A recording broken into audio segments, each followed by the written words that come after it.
और आपके पास ऐसे इतने केसेस आए 28-29 साल में जिन बच्चों ने ब्रश ना करके अपने दांतों की तबाही कर दी? काउंटलेस। मसूड़े भी खराब देखे गए, दांत टेढ़े भी देखे गए, उनके दांत वक्त से पहले गिरे भी देखे गए। दूध के दांत वक्त से पहले गिरते हैं तो परमानेंट दांत फिट। पारी हमारे दांतों के लिए इतनी खतरनाक है। बिल्कुल, ओरल कैंसर की सबसे बड़ी वजूहात में से यही एक बड़ी वजह। मेरे पास एक खातून आई जो कि 25-30 साल से छालियाँ छुपा रही थी और उनसे बोलने में दिक्कत आ रही थी। हमने उनका बायोप्सी करवाई तो उनकी जुबान का कैंसर था। फिर उन खातून की हमने जुबान को रीसेक्ट किया, इनका उतना सा पोर्शन हमने रिमूव किया। अगर हम अपने दांतों की प्रॉपर सफाई नहीं रखते तो ये हमें कितना बीमार कर देगा। जब इन्फेक्शन होगी तो दांत में दर्द होगा, खाना खाने में मसला होगा, उसकी रूट के ऊपर इन्फेक्शन बनेगा। ये मसूड़ों से आने वाला खून अगर आप नज़रअंदाज करते हैं और उसको आप अनट्रीटेड छोड़ देते हैं, फॉर ग्रांटेड लेते हैं, तो वो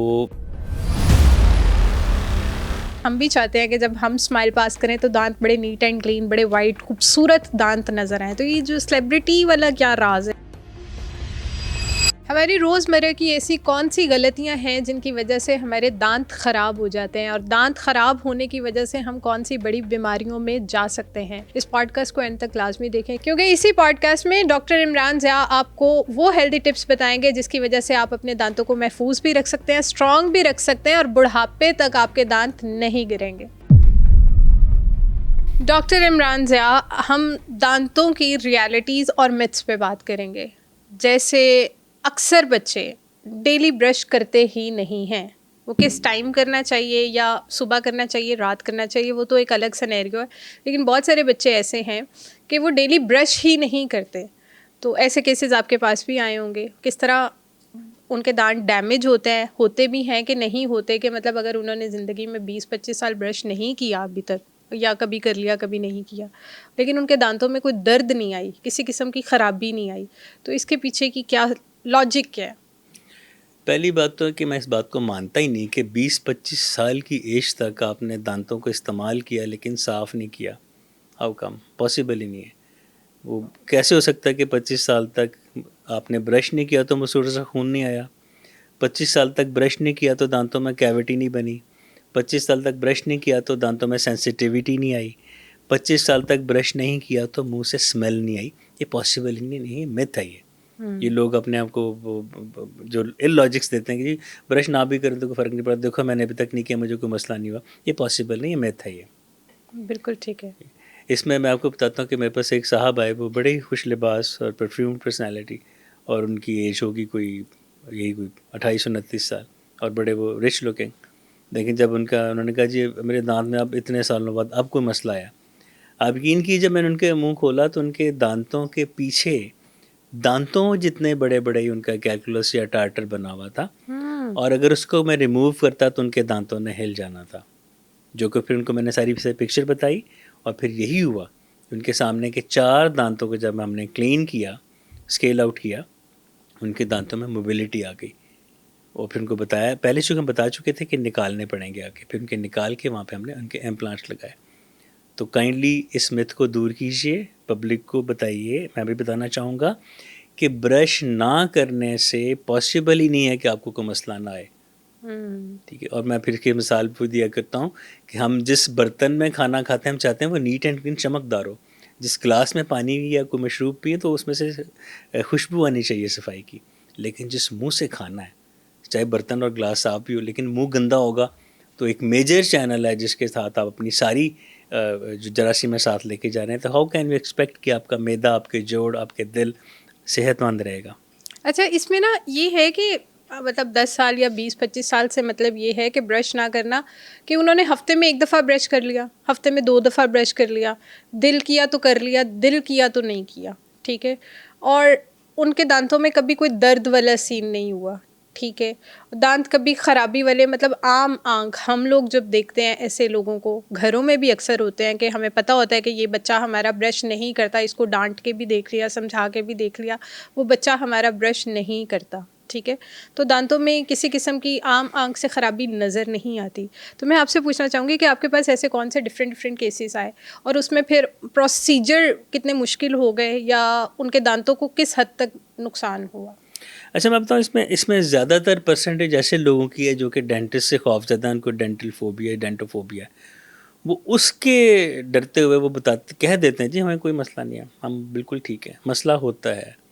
ये कैसे पॉसिबल है कि अगर दांतों पे प्लाक जमी हो, और प्लाक क्या है, कलेक्शन ऑफ बैक्टीरिया जो कि हमारे मुंह के मौजूद बैक्टीरिया थूक में शामिल होते हैं, वो इकट्ठे होते रहते हैं। फिर फूड पार्टिकल्स हैं वो इकट्ठे होते रहते हैं, मेजर पोर्शन मैदे में चला गया, जो लेफ़्ट ओवर्स हैं वो थूक के साथ मिलकर प्लाक बनाते हैं। जब प्लाक साफ़ नहीं होती वो टार्टर बनता है। जब टार्टर बनता है वो दांत सबसे पहले मसूड़े सूजते हैं, उनसे खून आता है, मुँह से स्मेल आती है।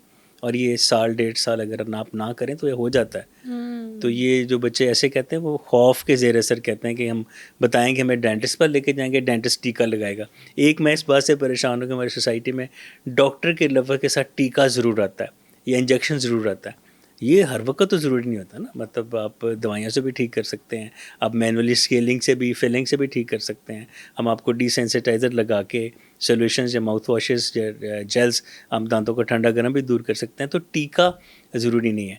तो मेरा ख्याल है कि बच्चे इस खौफ से नहीं बताते, वरना पॉसिबल नहीं है। मुझे भी 28-29 साल हो गए काम करते हुए, तो ऐसा मैंने नहीं देखा कि कोई बंदा इतने अरसे तक दांत साफ़ ना करे और उसको कोई डेंटल प्रॉब्लम ना हुआ हो। ये मिथ है।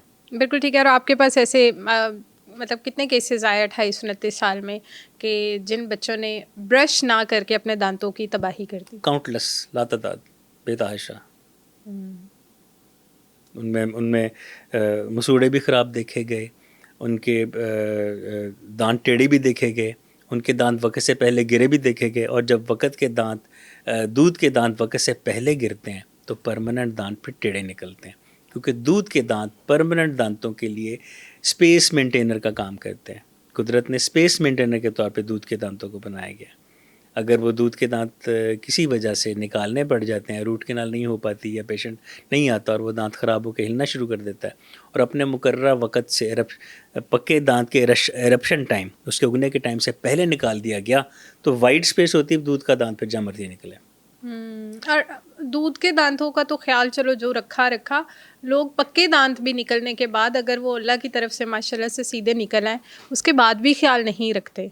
अक्सर लोगों को मैंने देखा है कि जब वो आपसे मिलते हैं और वो स्माइल पास करते हैं तो ऐसा एक तो होता है दांत पीले होना और एक होता है पीला रंग किया होना ऊपर, तो ऐसे फील होती है स्माइल उनकी जैसे किसी ने पीला कपड़ा रखा हुआ है या पीला रंग किया हुआ है दांतों के ऊपर, मतलब इतने येलोइश दांत। आपने सिर्फ येलोइश देखे ना, मैं तो चूँकि क्लिनिकल प्रैक्टिस में हूँ, मैंने तो दांतों के ऊपर मुख्तलिफ धब्बे, ब्राउन भी देखे हुए हैं, हल्के सब्ज भी देखे हुए हैं, डार्क ब्लैक स्पॉट्स भी देखे हुए हैं।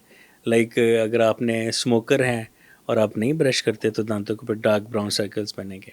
अगर आप अच्छा, इसमें मैं पूछना चाहूँगी साथ साथ कि आपने 3 से 4 रंग बताए हैं, ब्राउन स्पॉट्स क्यों बनते हैं, उसकी क्या बीमारी है, क्या रूट कॉज है, ग्रीन क्यों हो जाते हैं, येलोइश तो चलो पता है कि ब्रश नहीं करते वो सारा प्लाग आपके जो है वो दांतों पे आ जाता है, ऑरेंज से दांत हो जाते हैं, ब्राउन ऑरेंज सा मिक्स स्टेन्स लगे होते हैं आपके दांतों पे, तो इनके पीछे की बीमारियाँ क्या है, रूट कॉज क्या है, किस वजह से कौन से दाग बनते हैं?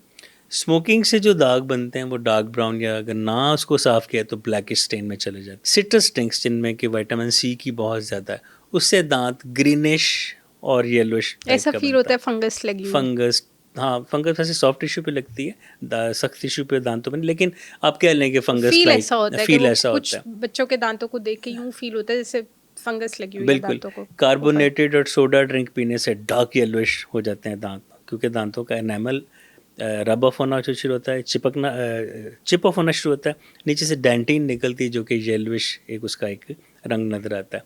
उसके बाद जो हमारे माशरे में बदकिस्मती से अल्कोहल और नारकोटिक्स का जो इस्तेमाल है, ये भी गहरे शेड्स देता है। तो दांतों के ऊपर जमे हुए दागों से हमें अंदाज़ा हो जाता है किसी हद तक कि पेशेंट किस किस्म की चीज़ों का आदी है और हमने इसकी चीज़ें बंद करवानी है। अक्सर लोग पान खाने के बाद भी उनके दांत बड़े अजीब से होते अरे हैं। हाँ, पान रह गया, पान से भी बड़े वो अजीब से होते हैं। और पान की तो अंदर वो जो चूना का था कि एक लेयर जम जाती है। वैसे कभी कभी वो लेयर ठंडा गर्म नहीं लगने देती, लेकिन इस बात से हौसला पकड़ के पान खाना ना शुरू कर दें कि पान से ठंडा गर्म नहीं लगता है, क्योंकि पान के अंदर जो सबसे ख़तरनाक चीज़ है वो एक तो उसका चूना है, क्योंकि चूना एक कॉस्टिक एजेंट है, मतलब वो जला देता है साइड के गालों को, जिसको पंजाबी में कल्ला कहते हैं ना, कल्लों को अंदर से गालों को वो गला देता है। और उसके अंदर सेकंड जो गलत चीज़ है वो छालिया है। छालिया अननेचुरल है। अल्लाह ताला ने हमें दांत खाना खाने के लिए दिए, पत्थर चबाने के लिए नहीं दिए। तो 5 चूज़ की आमतौर पे बाइट डीप होती है और उनके दांतों पे क्रैक्स पड़ जाते हैं क्योंकि वो छालियाँ चबा रहे होते हैं। बिल्कुल ठीक है। अच्छा, अगर ये स्टेन्स पड़ जाएँ आपके दाँतों पे, बेशक वो ब्लैक हो, वो येलो, वो ऑरेंज हो या वो ग्रीन हो, स्टेन्स के बाद भी हम अगर अपने दाँतों का ख़्याल ना रखें, तो क्या ये कैंसर तक भी लेके जा सकता है? स्टेन से कैंसर नहीं होता। ओरल कैंसर्स की और वजह हैं जिनमें सबसे ज़्यादा जो देखा गया वो पान छालिया का इस्तेमाल है और नारकोटिक्स का इस्तेमाल है। ज़्यादातर ये स्टेन से दांत ख़राब होते हैं, मसूड़े ख़राब नहीं होते।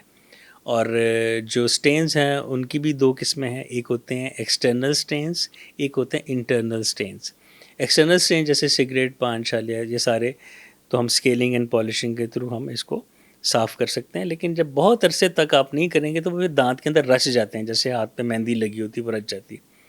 वो मेहंदी चलो अपने टाइम पे चली जाती है, लेकिन ये अपने टाइम ये कभी भी नहीं जाती, इसलिए कुछ करना पड़ता है। हाँ, इसके अलावा स्टेन्स की किस्म है जो कि देही इलाकों में कम गहराई तक आपने बोर करके पानी दस्ती नलके का पिया हुआ है, तो उससे वो जो ब्राउन ब्राउन धारियाँ सी बनी होती हैं, ब्राउन या लाइट आप कह लें ब्लैक, वो जो है वो इंटरनल या इंट्रिंसिक स्टेन है।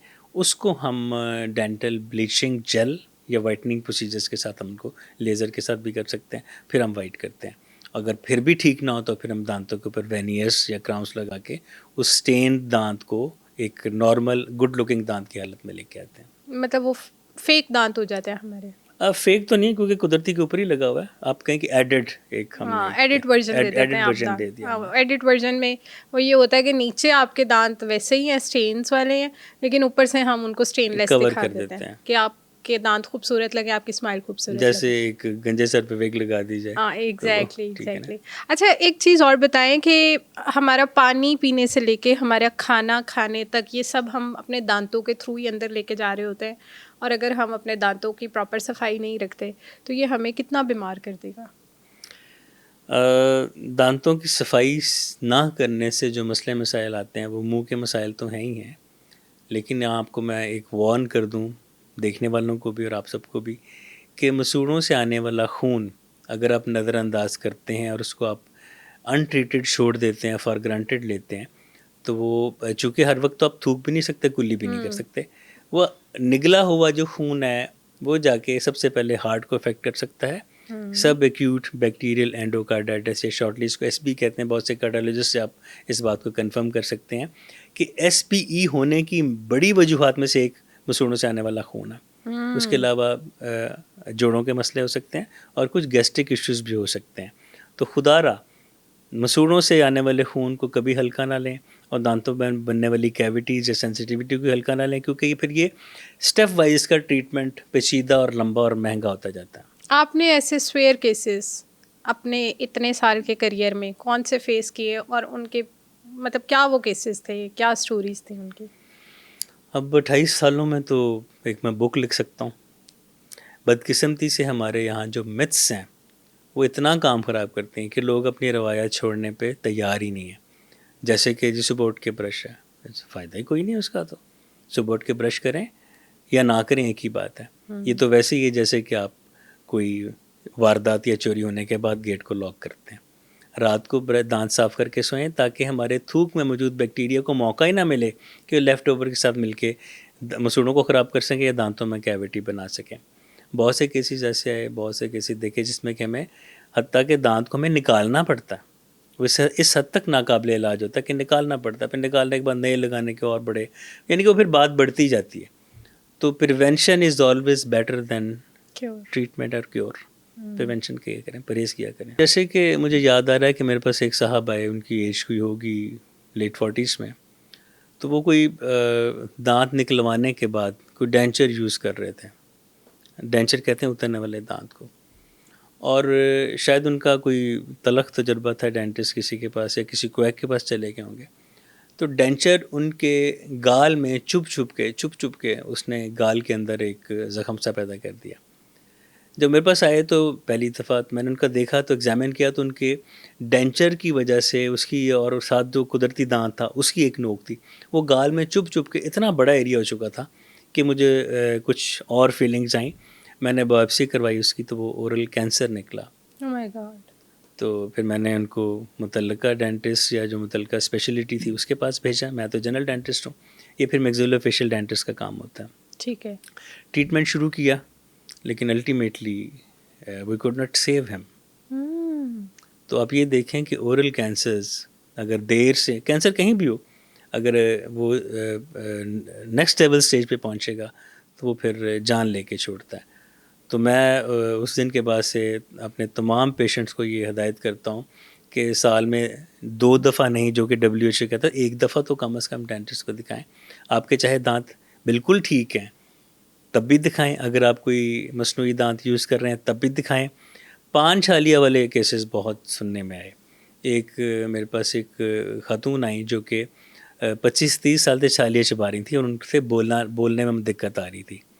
अगेन हमें शक पड़ा तो हमने उनका बायोप्सी करवाई तो उनकी ज़ुबान का कैंसर था। Oh my God. हमें और बिल्कुल हमारी यूथ में बहुत सारे लोग ऐसे हैं जो डेली अगर वो 4-5 सुपारियां या वो इस तरह की चीज़ नहीं खाते तो तो उन्हें सुकून नहीं आता। सुकून नहीं मतलब आता। इट्स अ हैबिट कि ये हैबिट है कि हमने सुपारी खानी है तो हमने खानी है, और वो एक आधी से रास नहीं आता उन्हें, उनके मुंह में हर टाइम सुपारी होती है। बिल्कुल तो यानी ये सुपारी हमारे दांतों के लिए इतनी खतरनाक है। बिल्कुल ओरल कैंसर की सबसे बड़ी वजूहात में से यही एक बड़ी वजह पान छालिया। फिर उन खातून की हमने ज़ुबान को रीसेक्ट किया, इनके उतना सा पोर्शन हमने रिमूव किया। रिमूव करने के बाद वो माशाल्लाह ठीक है और ज़ुबान फिर वो थोड़ी सी ग्रो भी कर जाती है। इनको कुछ अर्सा बोलने में शुरू क्योंकि ज़ुबान पूरी नहीं थी, लेकिन वो फिर थोड़ी सी रीग्रो की, जो कुदरत ने एक सलाहियत रखी हुई है रीजनरेशन की, तो वो बचत होगी। लेकिन उस वक्ती मज़े के लिए छालिया पान की, ये जो वक्ती आदत के पीछे उनको किस करब से गुजरना पड़ा, कितना उनका इलाज पे ख़र्चा आया, कितना उनके अहले खाना को और उनको तकलीफ़ हुई, और एक डर भी होता है जब लफ्ज़ कैंसर ही इतना कि सोते को उठा सही देता है। बात है। तो ये है। तो पान छालिया से गुरेज करें, कोई अच्छी चीज़ें चबाने की आदत डाल लें। आप सौंफ चबा सकते हैं, आप बग़ैर मीठे की च्युइंगम चबा सकते हैं। मकसद तो खुद को बिज़ी रखना ही अगर है तो ये चीज़ें सेहतमंद चीज़ों से अपने आप को आप एंगेज कर सकते हैं। मतलब अगर हम अपने दांतों का ख्याल नहीं रखते, जैसे आपने वो पेशेंट की स्टोरी सुनाई है कि दांतों की थोड़ी सी लापरवाही की वजह से पेशेंट की थोड़ी सी ज़ुबान काटनी पड़ी और उसके बाद वो ठीक होने वाली साइड पे आया। बिल्कुल ऐसे ही, बिल्कुल ऐसे ही। ओह माय गॉड, ये तो बड़ा शॉकिंग है, है मेरे ना? लिए भी बड़ा शॉकिंग है कि ज़ुबान का कैंसर और ज़ुबान काटनी पड़ गई सिर्फ काटनी इस पड़ वजह गई। से कि दांतों की हमने प्रॉपर केयर नहीं की। इसलिए कि वो मेटास्टैटिक ना हो जाए, वो आगे ना फैल जाए, क्योंकि ज़ुबान के साथ ही आपका गला भी आ जाता है, टॉन्सिल्स भी आ जाते हैं, सांस की नाली भी है, खुराक की नाली भी है। तो फिर अगर वो फैलने पे आता है जब कैंसर, तो उसका कुछ नहीं कहा जा सकता ना, जो मेटास्टेसिस जिसको हम कहते हैं, इसका मतलब कि फैलते जाना आगे से आगे। डॉक्टर इमरान, जैसे आपने सुपारी, छालिया, पान, ये गलतियाँ बताई कि ये मेजर गलतियाँ जिनको हम मेजर समझते नहीं हैं, हम इतना लीनियंट लेते हैं और हम ये खा रहे होते हैं, ठीक है। इस तरह की और कौन सी गलतियाँ हैं जो हम डेली बेसिस पे कर रहे हैं और हमें आइडिया नहीं है कि ये इन फ्यूचर या 10 साल 12 साल के बाद हमें किसी बड़े नुकसान में लाजमी ले जाएंगे? इसमें दांतों का गलत इस्तेमाल, दांतों को एज ए टूल यूज़ करना। लाइक पार्सल आया तो उसकी जो पेन है वो अब दांतों से खोल रहे हैं। दोस्त बैठे हुए तो शर्तें लग गई जी आज हमने बादाम तोड़ने। कुछ हो जी मैं बोतल खोल के दिखाता हूँ आपको, या पान छालिए को भी आप देख लें, नेल बाइटिंग हो गई, बैठे में काम है तो नेल बाइटिंग कितना नुकसान दे सकती है? मैं चाहती हूँ उस पे आप इतना अच्छा सबको समझाएं कि जिन पेरेंट्स बिल्कुल बॉदर नहीं कर रहे होते उनके बच्चे नाखून खा रहे हैं। मेरा भाई भी खाता है और वो उसकी एज अच्छी खासी है, like he is 34 years old, but वो स्टिल अभी तक उसका पूरा उंगली मुंह में होती है कि नाखून खा रहा होता है और वो नहीं हटता।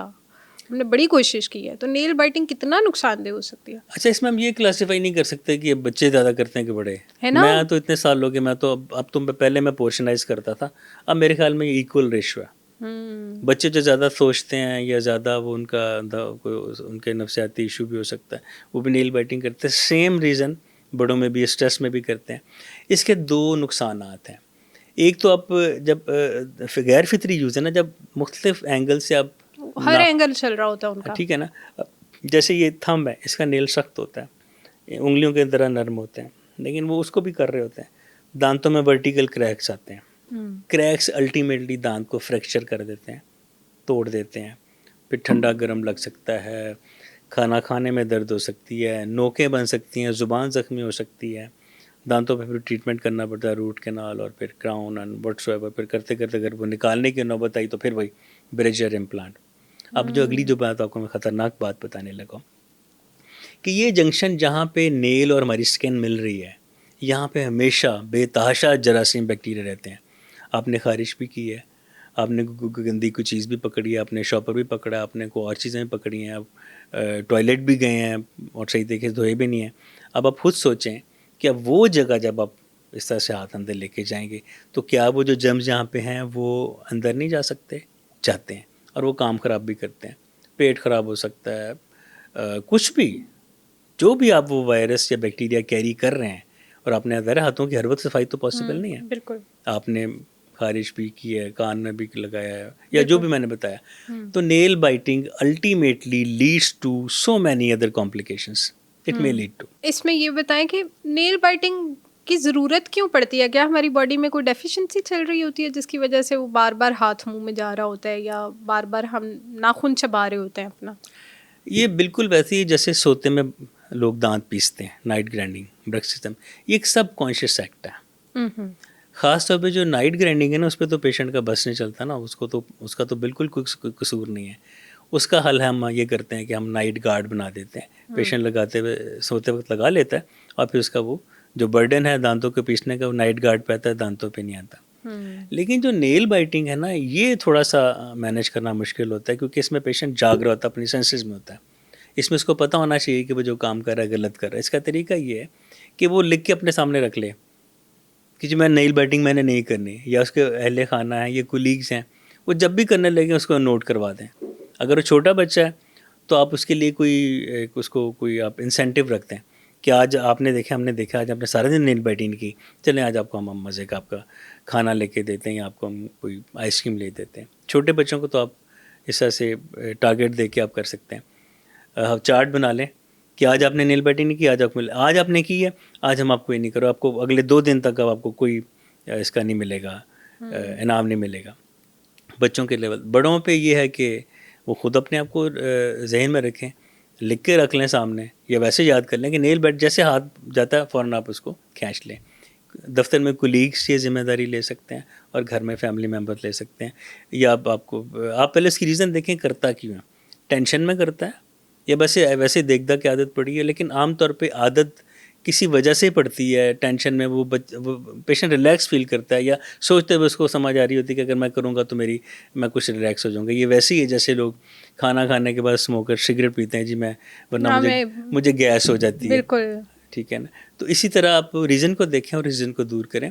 इतना मुश्किल काम नहीं है नेल बाइटिंग को हटाना, लेकिन चूंकि हम लोग तवज्जो ही नहीं देते, हम पेशेंट को करने देते हैं तो वो करता जाता है। रात को दूध पी के सोना हमारे दांतों के लिए कितना खतरनाक हो सकता है? अक्सर हम सुनते हैं कि भाई बच्चे के दांत इसलिए काले हो गए हैं कि भाई वो रात को दूध पी के सोता है। सच है कि मिथ है?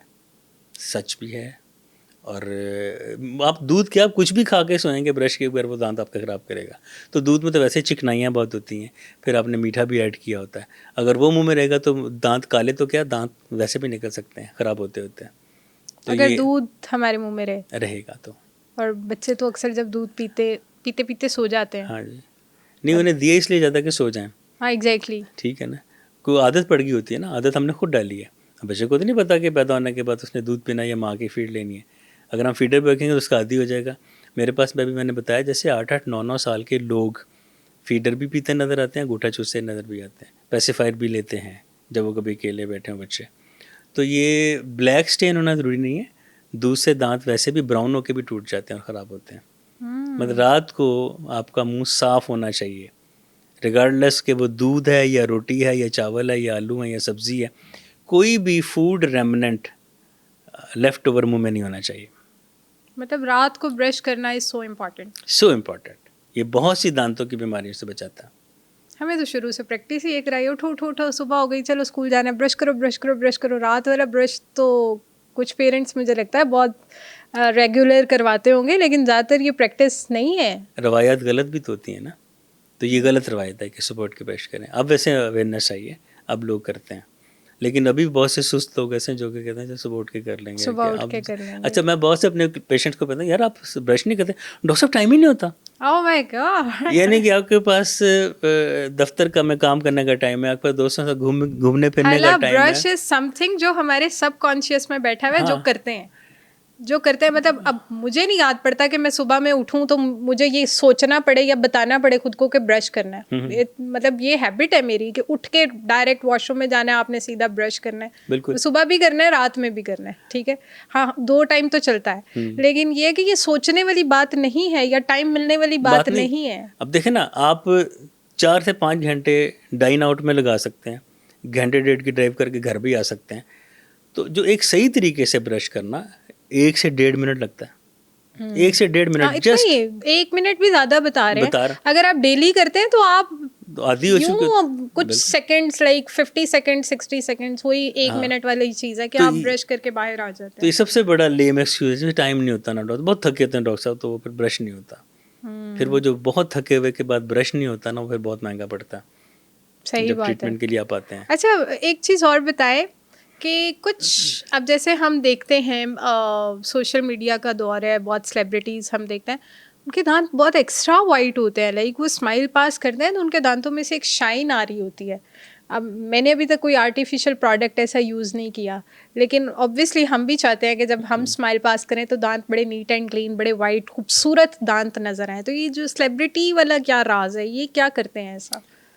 मैं चूँकि बड़े सालों से मीडिया से हूँ, तो मेरे पास तो बहुत सेलिब्रिटी आते हैं और उनके बहुत से सीक्रेट्स मेरे पास हैं, लेकिन ये कुछ ख़ास नहीं है। वो पॉलिशिंग वक्त पे करवाते हैं अपने दांतों की, और जिनके ज़्यादा काम अगर ख़राबल तो होता है, अगर हो भी तो फिर हम उनके ऊपर कॉस्मेटिक वेनियर्स सामने के दांतों पे लगा देते हैं।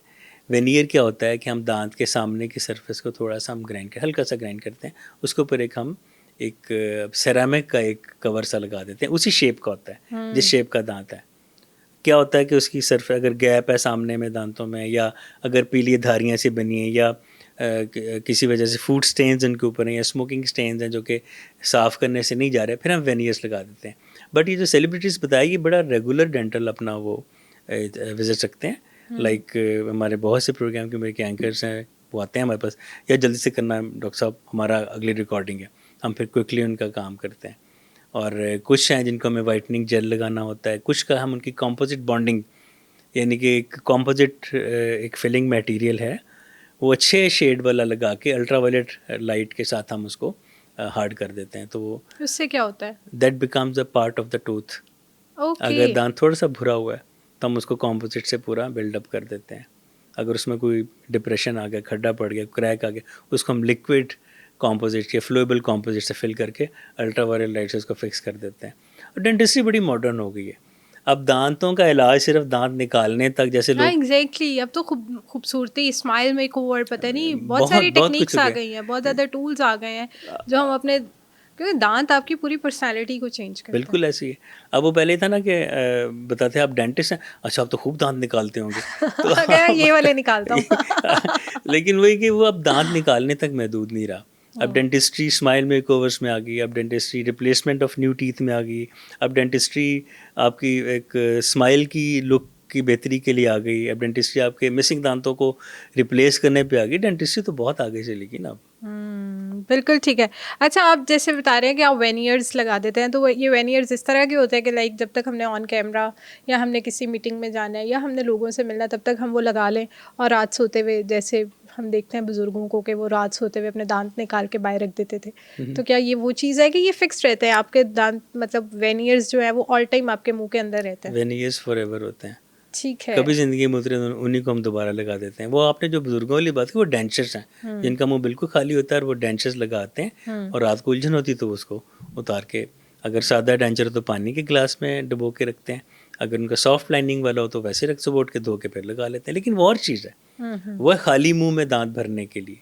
वेनियर्स होते हैं मौजूदा एग्जिस्टिंग कुदरती दांतों की अपीयरेंस या लुक बेहतर करने के लिए, उनकी कॉस्मेटिक इंप्रूवमेंट के लिए होते हैं, और ये फिक्स्ड होते हैं। अच्छा, ये होता है कि कुछ लोगों के मैंने दांत देखे हैं, उनके सारे दांत एक एक कलर में होते हैं, कोई स्टेन नहीं होता, लेकिन जो एक दांत होता है ना, वो येलो का एक थोड़ा डेड सा शेड दे रहा होता है कि वो यूं लग रहा होता है कि ये नकली दांत है, हालांकि होता असली है, लेकिन वो बहुत अजीब से रंग का दांत होता है, येलोइश टोन में होता है।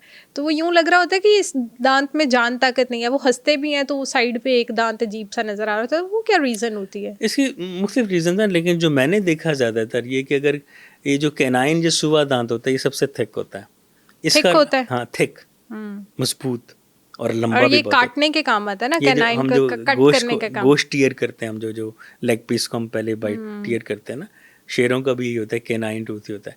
इसका रंग आमतौर पे डिफरेंट होता है। क्यों?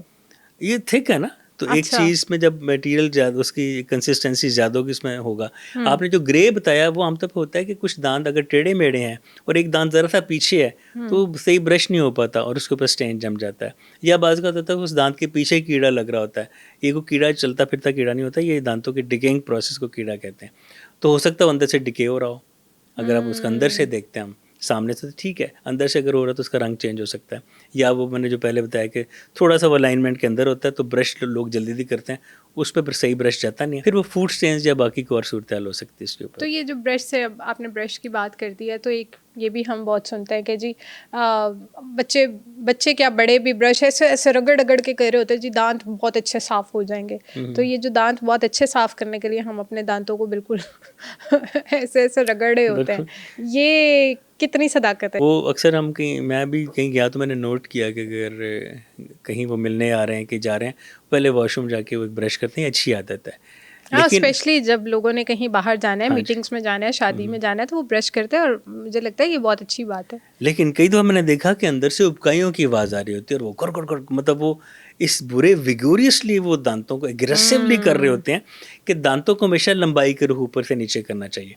वो करते हैं यूं, क्योंकि यूं आप जब करते हैं तो दांतों की लंबाई के मुखालिफ आप करते हैं ना, उसमें दो नुकसान होते हैं। एक तो जितने फूड पार्टिकल्स है वो और आगे फंस जाते हैं, वो तो साफ़ होंगे जब आप ऊपर नीचे करेंगे। दूसरा क्या होता है कि जब आप नायलॉन ब्रिस्टल को ज़ोर से करेंगे आप, तो दांतों को एनामल घिसता है, जिससे आहिस्ता आहिस्ता आपके दांतों में सेंसिटिविटी आती है। तो दांत ना साफ़ करना और एग्रेसिवली साफ़ करना, ये दोनों ख़तरनाक हैं। दांत नहीं साफ़ करेंगे कीड़ा लगेगा, ख़राब हो जाएंगे। एग्रेसिवली करेंगे तो बात सेंसिटिविटी से शुरू होगी, रूट किनाल पे जाएगी, क्राउन पे जाएगी। अगर नहीं वो करते हैं तो दांत निकालने तक ना बताएगी। तो एग्रेसिवली ब्रश भी नहीं करना चाहिए, क्योंकि झाग बनने से दांत साफ़ नहीं होते, फोम प्रोड्यूस करने से दांत कई दफ़ा आप ना भी टूथपेस्ट लगाएं, आप ब्रश गीला करें और सही तरीके से करें, दांत साफ़ हो जाते हैं। मिसवाक के ऊपर कभी किसी ने टूथपेस्ट लगाई? मिसवाक के ब्रिस्टल्स और टेक्निक, उसको आप देखें, मिसवाक यूज़ हमेशा मुझे बड़े अच्छे लगते हैं मिसवाक यूज़ करना, क्योंकि वो बड़े सही तरीके से ऊपर से साफ़ कर रहे होते हैं। मैंने कभी की नहीं है मिसवाक इस्तेमाल, इसे करनी चाहिए, करनी लाजमी चाहिए, करनी सुन्नत चाहिए रसूल सल्लल्लाहु अलैहि सल्लल्लाहु वसल्लम भी अलैहि है। वसल्लम। और फिर इसका जो एक्सट्रैक्ट होता है वो एंटी बैक्टीरियल भी होता है। उनका जो रस निकलता है ना चबाने से, वो एंटी बैक्टीरियल भी होता है और एक अच्छी फ्रेगनेंस देता है और आपको काफ़ी घंटों तक वो फ्रेश रखती है। बस मिसवाक का एक है कि वो पिछले दांतों तक नहीं जा सकती, उसको देखते हुए एंगल हेड के ब्रश बने। आप ये कह सकते हैं कि ब्रश एक मॉडिफाइड मिसवाक है। ये बताएं कि अक्सर हम ये सुनते हैं कि चारकोल टूथपेस्ट से जो है हमारे दांत कुदरती वाइट हो जाते हैं विदाउट एनी डैमेज, तो इसमें क्या रियलिटी है कि मिथ है? रियलिटी भी है और ज़्यादा यूज़ करने से दांत ख़राब भी हो सकते हैं। होता ही है कि आजकल हर्बल का चूँकि ज़्यादा ज़माना आ गया, तो चारकोल एक हर्बल चीज़ समझी जाती है जो घर में आप किसी भी चीज़ को जला के बना सकते हैं। इसके लिए बहुत सी कंपनीज़ हैं, अब ब्रांड नेम तो हम नहीं ले सकते, जिनकी के लिक्विड चारकोल लागू। उसका तरीका ये है कि हफ़्ते में 2 दिन रखें आप उसको, डेली यूज़ ना करें और डायरेक्ट यूज़ ना करें। आप रूटीन की जो भी रिकमेंडेड डॉक्टर की टूथपेस्ट आपको दी गई है, उसके ऊपर थोड़ा सा चारकोल डाल लें और उसे आप अच्छे तरीके से ब्रश से कर लें साफ़, आपके दांत वाइट हो जाते हैं। लेकिन इसकी फ्रीक्वेंसी 2 बार से ज़्यादा ना करें, क्योंकि अगर वो, उसमें हल्की सी सलाहियत होती है कि वो दांत को ग्राइंड भी कर सकता है, मतलब रब ऑफ कर सकता है, तो एनामल डिस्टर्ब हो सकता है। तो हर चीज़ की ज़्यादा नुकसानदेह। चारकोल 2-1 दफ़ा से ज़्यादा नहीं करना चाहिए हफ्ते में। तो हमें वैसे आपने बात की है कि 2 दफ़ा से ज़्यादा नहीं करना चाहिए, तो हमारी वीकली क्या प्रैक्टिसेस होनी चाहिए अपने दांतों की केयर करने के लिए? मतलब कौन से 4 से 5 स्टेप्स ऐसे होंगे कि वो हमें लाजमी करने हैं ब्रश के अलावा, कि जिससे हमारे दांत खूबसूरत रहे, मजबूत रहे और बुढ़ापे में, बहुत लेट बुढ़ापे में जाके कोई एक आधा दांत निकल जाए? जब भी खाना खाएं, जब भी कोई स्नैक्स लें, उसके बाद एक प्रेशर वाली कुल्ली ज़रूर, स्प्लैश कुल्ली ज़रूर कर लें, ताकि जो जितने भी बचे कुछ ज़रात हैं ब्रश की गहरी मुँह से साफ़ हो जाएँ। उसके अलावा जो स्टेनिंग ड्रिंक्स हैं, चाय कॉफ़ी, इनका कसरत से इस्तेमाल भी ना करें, लेकिन जब भी पिएँ उसके बाद कुल्ली कर लें। स्टिकी स्वीट चीज़ें, चॉकलेट्स वगैरह खाने से परहेज़ करें, या अगर बहुत दिल चाह रहा है खा लें और फिर कुल्ली कर लें।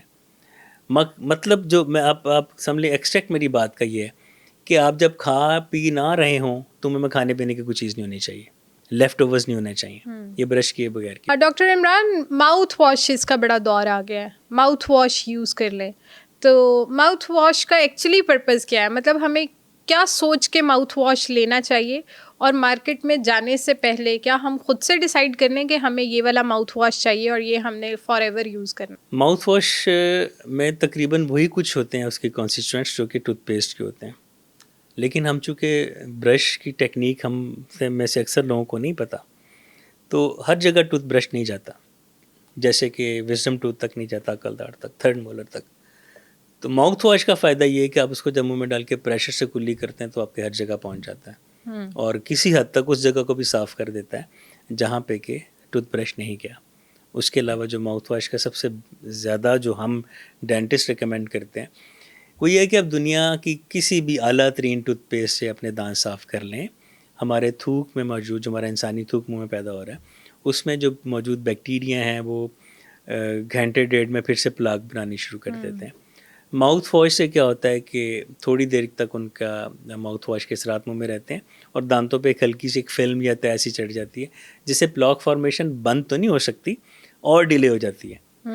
इतनी डिले हो जाती है कि आप अगले खाने के बाद फिर आप ब्रश करें और माउथ वॉश कर लें तो आप तकरीबन ऑलमोस्ट जर्म फ्री रह सकते हैं, बैक्टीरिया फ्री अपने मुंह को रख सकते हैं।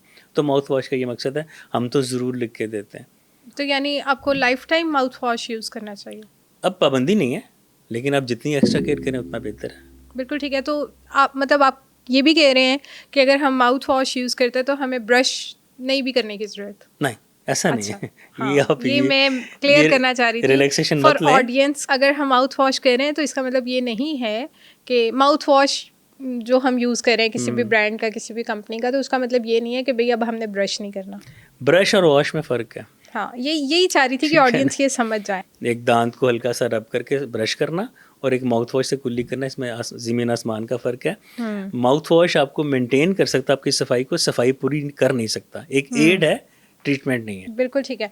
अच्छा डॉक्टर इमरान, ये बताएं कि हमारे दांतों में कौन कौन से इन्फेक्शंस हो सकते हैं? इन्फेक्शंस तो एक ही होती है, हाँ, सेंसिटिविटी वो अलग बात है। जब इन्फेक्शन होगी तो दांत में दर्द होगा, खाना खाने में मसला होगा, उसकी रूट के ऊपर इन्फेक्शन बनेगा जो कि रूट केनाल से सही होता है।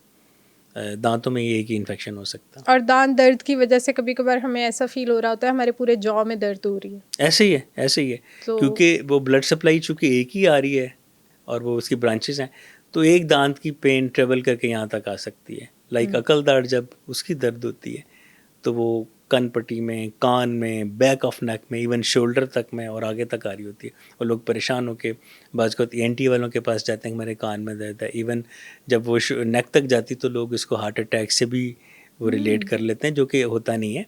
होता वो मसला अकलदाढ़ का ही है यूजुअली, आमतौर पे। कभी कभी एक्सेप्शंस भी आ जाती हैं कि वो जो सोच रहे थे वो भी होता है, लेकिन 90% ज़्यादा केसेस में वो अकलदाढ़ या दांत का मसला होता है। तो जो ये कहा जाता है कि अगर आपके दांत में दर्द है तो laung is the best option for your teeth pain, कि आप उसको दांत में रख लें तो लौंग से वो बहुत जल्दी ठीक हो जाता है। तो क्या ये प्रैक्टिस ठीक है जो हम घर में कर लेते हैं?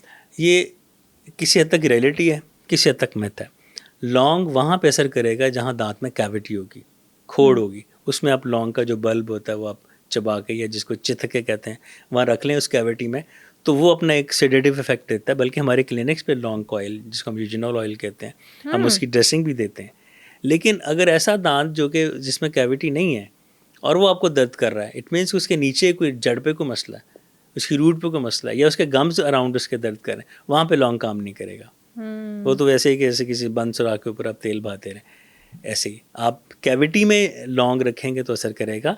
बगैर कैविटी के सॉलिड दांत में, जिसकी कि नीचे अंडरलाइंग इन्फेक्शन है, वहाँ पे लौंग असर नहीं करेगा। वो आपके दिल की तसल्ली है, रखना तो रख लें। बिल्कुल ठीक है। अच्छा, हमारे किचन में ऐसे कौन से प्रोडक्ट्स पड़े हुए हैं जिसकी वजह से हमारे दांत अच्छे होते हैं? मीठा सोडा, लेकिन हफ्ते में 2 दफ़ा। और मीठा soda for which purpose? Whitening, आपके दांतों पे दाग अगर हैं, आपको लग रहा है बुरे, आप डेंटिस्ट के पास नहीं जा पा रहे, वक्त नहीं है या डर लगता है, तो 1 हिस्सा सोडा, 2 हिस्से पानी, इसका हल्का सा पेस्ट में, लेकिन दो एक दफ़ा हफ्ते में रखें, जिसको ज़्यादा मामूल की प्रैक्टिस ना बना लें। उसके अलावा लौंग मिल जाते हैं जो घर में, 2-3 लौंग्स का एक उसकी डंडी होती है, एक बल्ब होता है, 2-3 बल्ब लेके उसको आप चम्मच से तोड़ के कैविटी में रख लें तो आपके दांत का दर्द खत्म हो सकता है। उसके अलावा मुंह से स्मेल आ रही है अगर, तो 1 गिलास पानी में 3 से 4 चुटकियाँ नमक की डाल के हल करके उसकी कुल्लियाँ करें मज़े से, तो उसमें भी आपके मुंह की स्मेल खत्म हो सकती है। तो सिंपल। हाँ जी, मतलब मुंह की स्मेल के लिए, और ये बहुत सारे लोगों का प्रॉब्लम है। बिल्कुल है। हेलिटोसिस होती है जिसमें कि थूक कम पैदा होता है, या ऐसे लोग जो बहुत बोलते हैं और पानी पीने की आदत कम है, सलाइवा कम बनता है। आपको बताऊं कि इंसानी थूक हमारे दांतों की सेहत के लिए कितना ज़रूरी है। सलाइवा जितना बनता है वो बैड बैक्टीरिया को वॉश करके अंदर ले जाता है। सलाइवा कम बनेगा तो इसको हम ड्राई माउथ या ज़ीरोस्टोमिया कहते हैं, जो कि दांतों और मसूड़ों की बेतहाशा बीमारियों का सबब बनता है। तो ज़ीरोस्टोमिया या ड्राई माउथ दूर करने का एक हेल्पिंग एड है, ट्रीटमेंट नहीं है, कि नमकीन पानी की कुल्लियाँ करें। नमकीन पानी से थूक के गद्दू थोड़े से एक्टिव हो सकते हैं, वो थूक बना सकते हैं, और वैसे भी जो कुछ मुंह में लेफ्ट ओवर्स होंगे नमकीन पानी से चले जाते हैं और मुंह की स्मेल वक्ती तौर पे चली जाती है, आप फ्रेश फील करते हैं। बिल्कुल ठीक है। यानी मीठा सोडा, नमक और लौंग, बस। ये 3 चीज़ें ऐसी हैं जो अगर हम यूज़ करते रहें हफ्ते में या 1 हफ्ते के बाद, तो इससे हमारे दांत खूबसूरत, अच्छे, मजबूत रह सकते हैं। बिल्कुल बिल्कुल। हमें अपने दांतों को मजबूत रखना है ताकि हम 50, 60, 70s में भी हमें दांतों के बगैर नहीं रहना, हमें दांत चाहिए। तो उसके लिए कोई टिप्स बताएं हमें, या कोई ऐसे प्रोसीजर्स बताएं कि जो हमने लाजमी फॉलो करने हैं। मेरा एक जुमला जो मैं अक्सर प्रोग्राम में बोलता हूँ, फितरत की तरफ लौट आएँ। फितरत क्या है? चबाने वाले सब्जियाँ जो आप कच्ची खा सकते हैं, सलाद, मकई, गन्ना चूसें, और फाइब्रस और ऑर्गेनिक चीज़ों पे आएँ। प्रोसेस फूड से दूर रहें, महीने में 1-2 दफ़ा मंचिंग कर लें इस तरह की, लेकिन कुदरती चीज़ों पे रहिए। जो किचन में माँ बना रही है या बीवी बना रही है वो बेहतरीन है, बजाय इसके कि आप बेकरी पे जाके पैकिंग वाली चीज़ें लें, चूँकि वो रिफाइंड होती हैं, वो दांतों में रह जाती हैं। दांतों की एक्सरसाइज रखें, दांतों को मसरूफ़ रखें। बॉडी बिल्डर क्यों ताकतवर होता है? क्योंकि वो वेट उठाता है, वर्कआउट करता है, और वो अपने जिस्म को यूज़ करता है। हमारे दांत और जबड़े क्यों कमज़ोर हैं? कि हम दांतों से काम ही कोई नहीं लेते। सब कुछ तो इजी मोड में चल रहे हैं हम। तो दांतों को फितरती तौर पे यूज़ करें, उनको वक्त पे साफ़ करें, उनको अगर नहीं समझ आ रही तो डेंटिस्ट से जाके मशवरा ले लें। कुछ भी नहीं है तो 1 दफ़ा चले जाएं साल में, मशवरा ले लें, और बस कुदरत की तरफ, कुदरती चीज़ों में ज़्यादा ब्यूटी है मसनूई चीज़ों की निस्बत। डॉक्टर इमरान, हमारे दांतों के नीचे जो ये गम्स हैं, ये अक्सर लोगों के ब्लैक होते हैं, अक्सर लोगों के ब्लू होते हैं, अक्सर लोगों के रेड होते हैं। सब लेकिन रेड ही चाहते हैं कि रेड पिंक से नज़र आए। तो ये क्यों होता है? ये कोई प्रॉब्लम है, बीमारी है, या क्या है ये? मसूड़ों का ब्लैक होना तो कोई बीमारी नहीं है। जब बचपन में आयरन के सिरप्स पिए होते हैं या कुछ सर्टेन एंटीबायोटिक्स हैं, अगर 5 साल की एज से पहले वो दी गई हों तो मसूड़े ब्लैक होते हैं, और ये कोई बीमारी नहीं है। मसूड़ों का पिंक होना सेहतमंदी की अलामत है, लेकिन मसूड़ों का सुर्ख होना, डीप रेड होना, ये सही बात नहीं है। ये ज़ाहिर करता है कि आपके मसूड़ों में कोई इन्फेक्शन है, कोई प्लाक है, ये इसको हम जिंजवाइटिस कहते हैं। मसूड़ों का बहुत ज़्यादा सुर्ख होना सेहतमंदी नहीं है। पिंकिश होना सेहतमंदी है, और ब्लैक होना तो बिल्कुल भी बीमारी नहीं है। इसको ये मिथ निकाल दें। तो ये जो कलर एक दफ़ा आ जाए वही रहता है लाइफ टाइम के? ये भी डेंटिस्ट के पास आने के बाद चेंज हो सकता है? अगर तो ब्लैक है वो तो नहीं चेंज होगा, वो तो वही रहेगा, और चूंकि वो बीमारी नहीं है तो इसको चेंज करने की ज़रूरत भी नहीं है। हाँ, डीप रेड है, टोमेटो रेड है, या जिसको हम कहते हैं तरबूज की तरह सुर्ख है, वो एक इंडिकेशन है कि मसूड़ों में इन्फेक्शन है। वो डेंटिस्ट के पास आके सही होगा, वो खुद से सही नहीं होगा। मैनेज कर सकेंगे आप, लेकिन सही नहीं कर सकते। रूट कॉज है वो डेंटिस्ट दूर करेगा। हमने जितनी भी चीज़ें डिस्कस की हैं, जितने भी केसेस डिस्कस किए हैं, जितने भी प्रॉब्लम्स दांतों के हवाले से हमने डिस्कस किए, उनमें से सबसे डेंजरस चीज़ क्या है हमारे दांतों के लिए, और जो इशू रिवर्सिबल भी ना हो? इसमें जो सबसे ख़तरनाक बात है ना, वो ओरल कैंसर है। और वो ओरल कैंसर, मैंने एक तो केस आपको होता है, लेकिन एक और बड़ी आम सी बात बताऊं, हमारे मुंह में आपने देखा होगा अक्सर छाले पीले पीले से बन जाते हैं। ठीक है, वो कुछ दिनों बाद चले जाते हैं, लेकिन जब तक वो रहते हैं उसमें वो इतनी दर्द करते हैं कि अगर बात करते वक्त ज़ुबान की नोक पेन लग जाए होती है। तब आप उछल पड़ते हैं, खाना खाते वक्त दर्द करते हैं, इवन पानी पीते वक्त दर्द करते हैं। इनको हम कहते हैं एफ्थस अल्सर्स। नॉलेज बहुत ऊपर चलेगी मेडिकल साइंस, लेकिन इनकी रीज़न पता नहीं चल सकी कि क्यों बनते हैं। मुशाहिदात की बुनियाद पे देखा गया, ऑब्जर्वेशन बेस्ड रिजल्ट्स ये हैं कि ये टेंशन के दिनों को बनते, इनको हम स्ट्रेस अल्सर भी कहते हैं। वैसे मेडिकली तो एफ्थस अल्सर कहते हैं, लेकिन अगर हम आम जुबान में इसको कहते हैं स्ट्रेस अल्सर। ये बच्चों को एग्ज़ाम्स के दिनों में बन सकते हैं, बड़ों को कोई जॉब का या कोई बिज़नेस का इशू तब बन सकते हैं। अच्छा, इनके ऊपर अब हम वो मुख्तलिफ़ किस्म के जेल मिलते हैं, वो लगा के वक्ती तौर पे हम सुकून ले रहे होते हैं। बल्कि यहाँ मैं बताऊँ कि लौंग भी वो थोड़ा सा रख दें तो वो एकदम से वो सुकून आ जाता सुकून है। हो जाता है। अच्छा, यहाँ हम आपको सबसे ये गौर तलब, ये मैं आपको पॉइंट बताने लगा हूँ, ये हफ्ते 8 दिन में सही हो जाते हैं और ये मुख्तलिफ जगहों पे बनते हैं। कभी लिप के यहाँ बन जाएंगे, कभी ज़ुबान की साइड पे, कभी ज़ुबान के नीचे, कभी गाल पे। इनको हम कहते हैं माइग्रेटरी अल्सर्स, यानी कि माइग्रेट करते रहते हैं। लेकिन कीप इन माइंड, अगर कुछ छाला बन गया है और वो महीने से ज़्यादा हो गया और वो एक ही जगह पे है और वो कम भी नहीं हो रहा, या अगर कम हो रहा फिर दोबारा बन जाता है, ये एक ओरल कैंसर हो सकता है।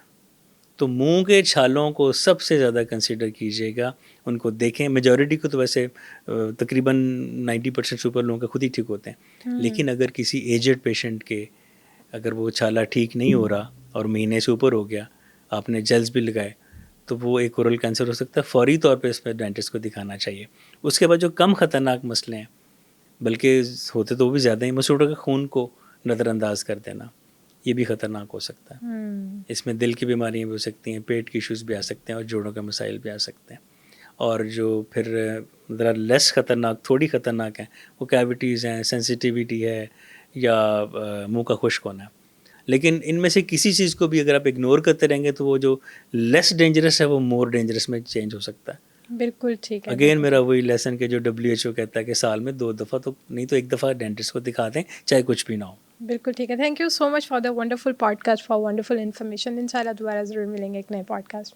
आई होप कि इस पॉडकास्ट ने आपको काफ़ी हेल्प आउट किया होगा कि आप अपने दांतों का ख्याल कैसे रख सकते हैं। अगर इसी से रिलेटेड आपका कोई भी और सवाल है तो आप हमें कमेंट सेक्शन में पूछ सकते हैं, और साथ ही साथ हमारे पॉडकास्ट को ज़्यादा से ज़्यादा लोगों के साथ शेयर करें ताकि आपकी वजह से बाकी सबका भी फ़ायदा हो सके।